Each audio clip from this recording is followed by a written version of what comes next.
Hi, so how are you today, and what's your name? My name is Doan Prashna. hmm And I'm David Berquist. And so what does the Buddhist believe? Like, do they believe in a heaven and hell? It depends on what Buddhist you ask.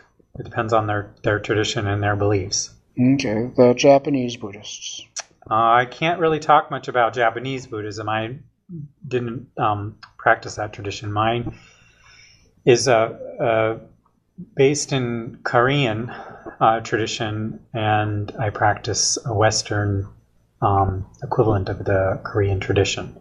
Oh, And really the answer to whether there's a heaven or hell is really going to depend on the individual you ask. uh-huh. The tradition itself doesn't talk much about that. We're not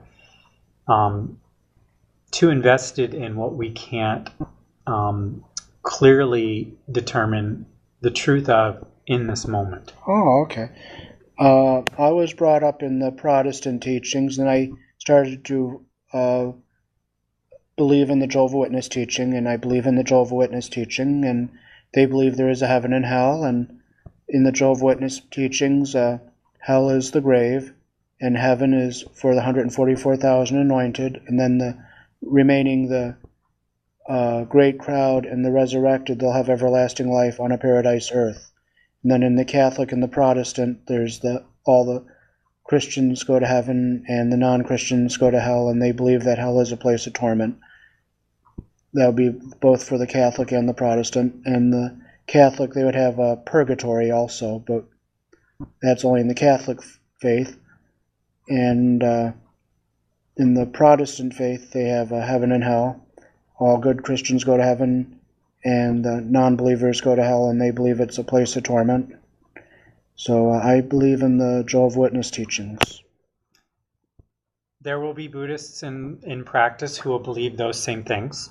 The practice of Buddhism in itself doesn't erase those beliefs. Oh. Because really what we're trying to cultivate in our practice is a way of living in this moment, living compassionately, being of service to others, and doing the best we can in each moment as we live it.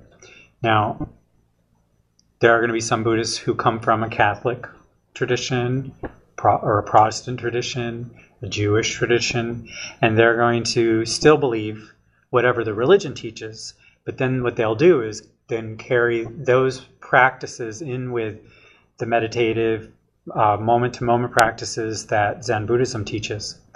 And a lot of people I know who have a faith tradition find that by practicing the Buddhist practice, it deepens their relationship to their original faith practice. Mm-hmm. So I have some people that come to the Zen group on Sundays. They come every other week because one week they go to their church and then another week they come here.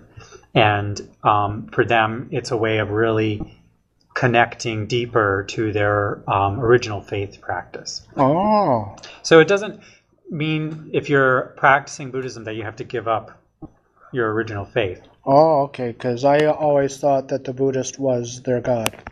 No, we don't. Buddha's not a god. Buddha is like Jesus, was a teacher. And so we don't worship the Buddha. We look at Buddha as a teacher who provided these teachings to help us live a healthier, more compassionate life.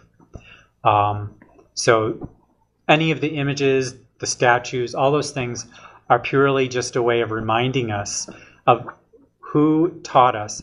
And then we also look at those statues and the images of the Buddha as a reminder that we possess within ourselves the qualities to be as like the Buddha, which is compassionate, loving, giving, and helping all beings. Oh, okay, and thank you for sharing that. And I have a Buddha at home, and it's a cute little chubby one, very similar to this one here. So yeah, so you can look at that as a reminder of just bringing joy and practicing joy in your life. That's what the statue is meant to represent. Oh, okay. Well, thanks for sharing it with us, and you have a nice day, and it was nice meeting you. Thank you. You too. Thank you.